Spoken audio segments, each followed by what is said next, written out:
Look at that delicious egg food. Some of the supplements and nutrients that are added into the egg food on a daily basis.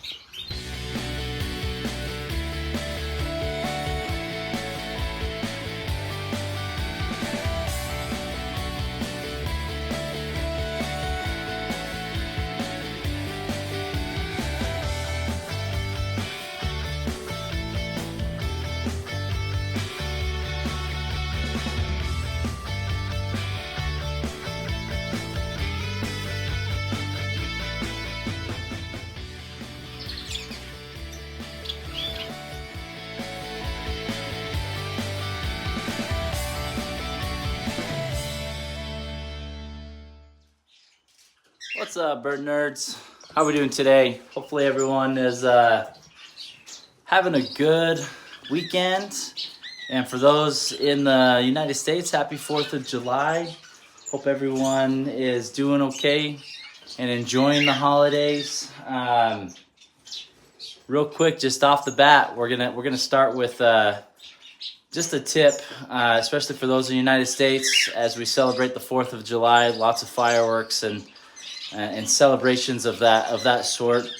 Make sure that your birds have some sort of a night light during this time, so when the fireworks go off, birds tend to get startled easily. If they're flying around in the dark, that's where they get injured and could possibly suffer a fatal injury, right? So make sure that you've got some sort of a night light in your bird shed. All your windows are closed, so when the fireworks are going off, if they do get startled and are flying around, that they have enough light in there to be able to see where they're going and not get injured. So, tip of the day right there, guys. We're just gonna, I'll give you guys a quick update on the birds, and then we're actually gonna answer some questions that, some of the questions that we've gotten these last few weeks on the birds, and hopefully maybe answering some of these questions can help you guys out and help you along the way in the success of breeding your birds. We got Pink Lemonade. She's out of the cage. And say hi.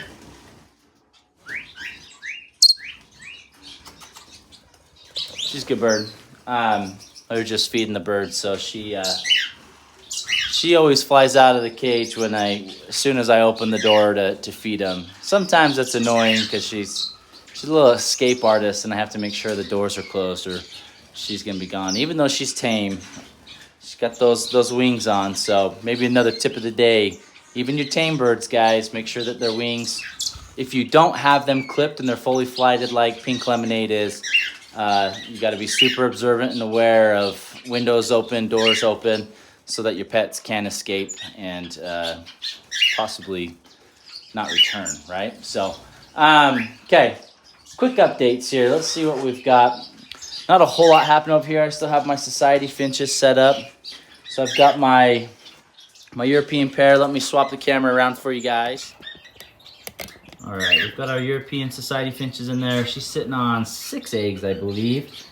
All 6 appear to be fertile last time I checked. So expecting some chicks to be hatching out probably the next, probably about 4 days or so. They still had about a week to go when I checked them. So hopefully we'll get some more baby society finches, so some European ones. So the one chick that they kicked out last time was a light brown, like the mom that's sitting inside the nest. So hopefully we'll get us a mixture of the dark brown and the light chocolate brown. You never know nowadays, some of the genetics that go into these society finches.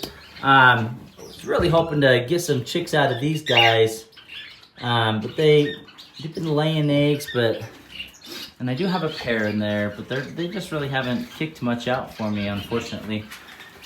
Down here, we've got our other European dark self-society finches.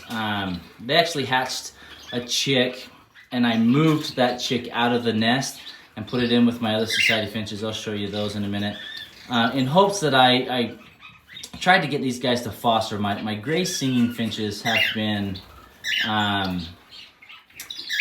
they've been laying and hatching eggs all summer, and the chicks just aren't surviving because I'm not providing probably enough insects, or any live insects for that matter, for the most part. So I tried to see if these guys would foster them, and it didn't work out. The chicks are pretty small because the gray singing finches are smaller, but so we ended up, the 2 chicks that I put in there ended up dying, unfortunately. So it was kind of an experiment. I figured that the chicks would have died anyways under the parents, but so I tried it over here, and it just didn't end up working out. I did get my hands on some mealworms. You can see, let me shine it over here. I've been throwing some mealworms, and you see my yellow-headed Amidamia male. He's just going to town on it. All the others have gotten eaten. He's the last one there. So I've my little boy, he ended up getting a bearded dragon. So we've been getting some insects for him, and I ordered a shipment of like 1,000 mealworms, and have been feeding a few to the birds here these last few days, and they've been loving it. All the African species, so my grays, my red-headed Amidamias, even my shaft-tails have started to play around with them. My cutthroats as well. My parrot finches. They're all loving the added treat that I've been starting to give them, and so I may have started something that I can't go back on, and we may be doing feeding live insects from here on out. I don't know what I got myself into with that one, but we'll see how that goes and what we do next. Pink Lemonade, you're not much of a bug eater, are you? More of a fruit eater. Let's jump over to these cages real quick before we jump into the aviary. So most of these I have some of my babies, so I still have my shaft tail babies up there. They've are starting to mature out. I believe I have a male and a female, and they're related. So got those 2 up in there. Then down here I've got the 2 Amidamia chicks that were fostered, and then the female that I've thrown in there so that they can try and get used to their own kind. And then I've got my 3 European Society chicks. Like I said, I got that light brown one and then 2 dark brown ones from my other pair. So doing good there. And then down here we've got our Pied Societies, which honestly I almost split them up because they've hatched a couple clutches, and the chicks were died like within a couple days, which really isn't typical of society finches. They're generally good parents. So I almost separated them, and then I checked the nest a few days back, and they had 4 chicks in there, and that's when I said I threw in another chick in there. So they've got 5 in their total, and I'll just take a picture and clip it in right here. But hopefully they'll continue to grow, and that we'll have some good success with these guys, and potentially have some new foster genetic lines down the road, just to help me foster some of these more difficult species, mostly the African species, just to help continue the population here in captivity, as far as just helping them out. So, and then in here we do have our 3 other shaft-tailed chicks that weaned, and you can still see they got their black beaks. They're starting to turn colors. And then also our Amidamia chicks. We've got a red-head male and a yellow-head male, and then I believe the 3 females. They look all to be yellow-head. They're really light in color, which seems to match the female. And looking at my red-headed females, they're a little bit darker. So they're kind of interesting there. But so yeah, so we got them out there. They're all looking and doing really well. Mom and Dad have actually already nested again. There you can see Mom poking her head out. She does defend her nest. They're not aggressive species, so they don't chase birds around the bird room, but if anyone gets close to their nest, they will chase them away, mostly the male who's sitting right there. Proud papa.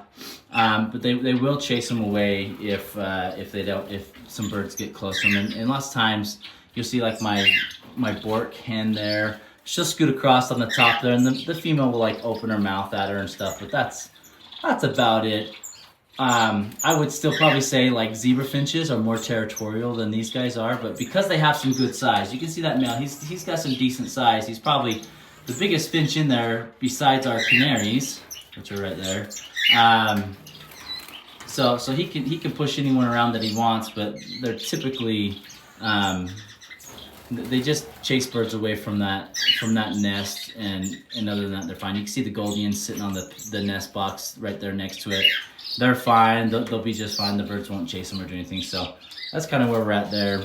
I did see our scarlet-breasted parakeets there mating the last week, and the females. She's been in the nest box quite a bit for several weeks now.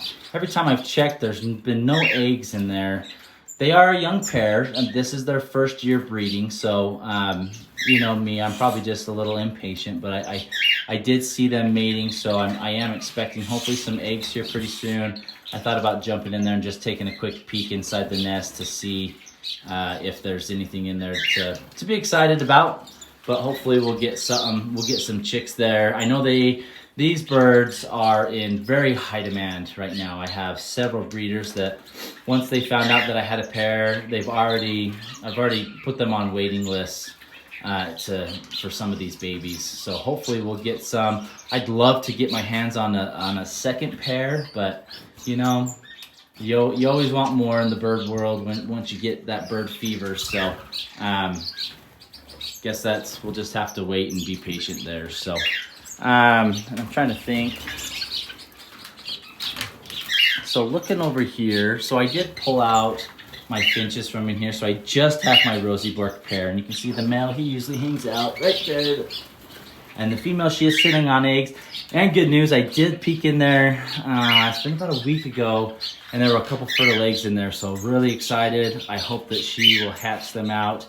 And I did pull all the other finches out, and the other Rosie Bork hen, which is up there, she is beautiful, in hopes that she won't get disturbed and they can hatch out those eggs and we can get some more Rosies, and hopefully some males. I am headed out in a little while, in a couple weeks, to pick up a potential male for this gal right there, in hopes that we could set up a second pair and get some babies going that way. So, and then my yellow-headed Emademan finches, you can see my male right there. They've already nested in that far left nest box there.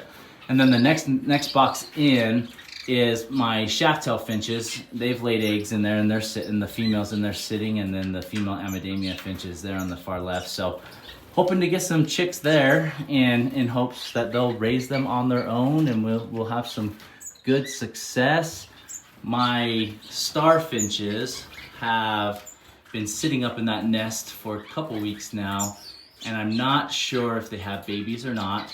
I did see one egg on the ground about 2 days ago that looked like an infertile old egg. Like I said, they are still paying a lot of attention to their nest up there in the corner, so I'm hoping that they've got some chicks in there, but oh, I don't know. I want to check it so bad, but so many people have told me to give them their privacy, so we won't check it. I've tried to just sit in here and see if I could hear any babies squawking, but I have not heard anything, so not sure if they're just sitting on infertile eggs or what's going on there, but we'll give it another little while in hopes that maybe we'll get some chicks that pop out here miraculously. Not sure. You can see kind of through the wire the hen poking her head out right next to those gray singer finches. So I don't know. We'll see, guys. We're hoping for the best. You say hi, Mikey. You want to come out and help me answer these questions real quick? Let's answer these questions. Let's answer some questions for you guys, in hopes that maybe it'll help you out with your birds and some of the issues that you're coming. Say hi. Say pretty bird. Say pretty bird. Pretty.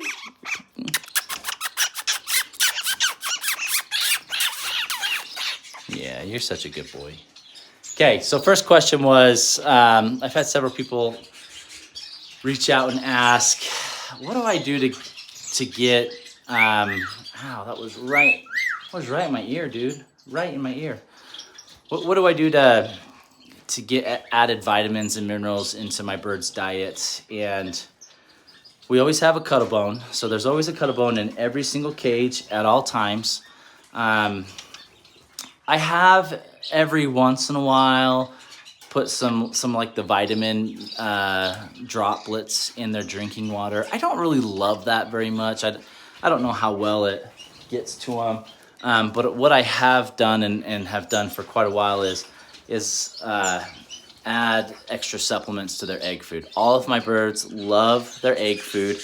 And if your birds don't love egg food, don't give up on providing it, because eventually they will come around, especially Goldien finches. They're picky eaters, and sometimes they need a different finch, like a zebra finch or a society finch, to show them that the egg food is good, and then they'll start eating it. So maybe try that method. Or if they're not interested in it, just keep trying. Just do little tiny dablets at a time, so you're not just wasting a whole bunch of it daily in hopes that maybe they'll come along and eat it. But some of the things that I do add into my egg food, and I do have it right here because I got done feeding them. And I'll probably add this picture for the subtitles here, or the picture of the video. But I do have it's for a plumage and energies, just help with their feathers and coloring. This is kind of a newer product that I'm trying, so we're gonna see how this works. It has a lovebird and a parakeet on there, but it is for finches as well. It has you know, some dosing requirements and things like that for small birds, medium birds, large birds. So I just mix this into the egg food and stir it around. I also do provide some bee pollen. The birds really seem to enjoy the bee pollen, and helps their feathers and immune systems as well. I do have some dried egg food, and I think, because I just barely got a new bag of it, so let's see, I think I still have it here in the garbage. This is the new egg food, so it's from Vitacraft. And it's similar, and they actually have honey. There's a picture of honey in there with it, and you can smell the honey. I mean, I think they've got a decent amount in there, so I kind of go easy on the bee pollen granules since there's already some honey in there. But so I do add that to my fresh veggies. So I do you know, egg, carrots, romaine lettuce. In today's chop, I have celery. I have chopped up green and red bell peppers.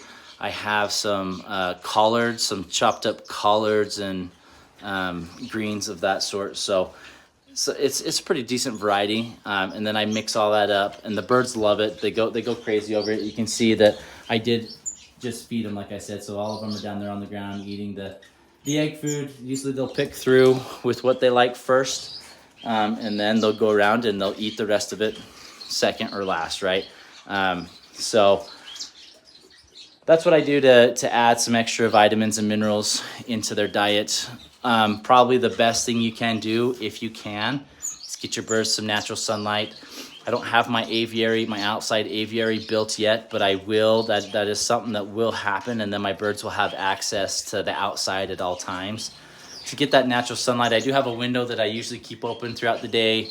I try and swap out my lights on a regular basis so that they are, you know, providing, you know, vibrant, bright lights, even though they're not like the reptile lights that put off, you know, some of those UV rays and things like that. But that's usually what I do to try and get them as much vitamins and minerals as I can.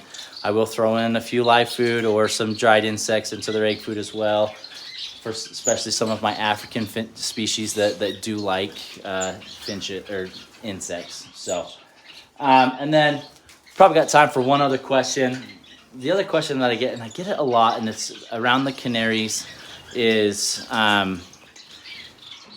they set up their pairs and they lay infertile eggs. Oh, there's Pink Lemonade. Don't poop on my head. There could be many reasons why your canaries lay infertile eggs. And guys, if you followed my videos this year, you saw that I had 2 pairs actually that laid infertile eggs, or didn't lay eggs at all, even though they were showing every sign of breeding possible. So sometimes birds will throw you through a loop, but it's important to try some different things.